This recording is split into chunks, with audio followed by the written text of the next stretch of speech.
اس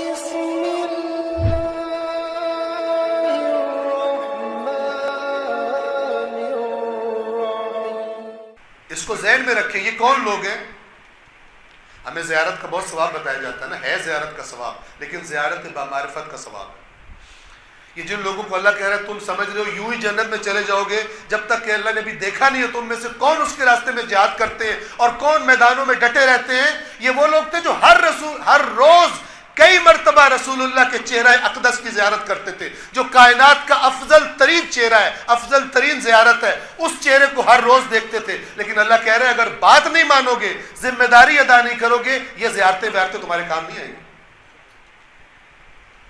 چیزوں کو اپنے صحیح مقام پہ رکھا، کام آئے گی، فضیلت ہوگی کہ جب اس چہرے کو دیکھ رہے ہو تو پھر جو اس زبان اطہر سے نکل رہا ہے اپنی جانیں اور مال لا کے سامنے رکھ دو، کسی کی پرواہ نہ کرو، پھر یہ زیارتیں تمہیں مقام دلوائیں گی۔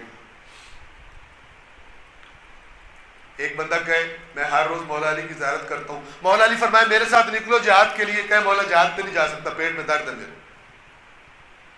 جہاد کی وجہ سے بعض درد ہوتے ہیں جو پیٹ میں ہو جاتے ہیں، کوشش کی وجہ سے۔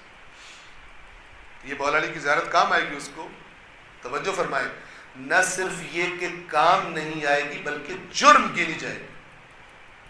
قیامت کے دن کہا جائے گا تو سامنے تھا اور تو نے ساتھ نہیں دیا، تو نے دیکھا اور تو نے ساتھ نہیں دیا۔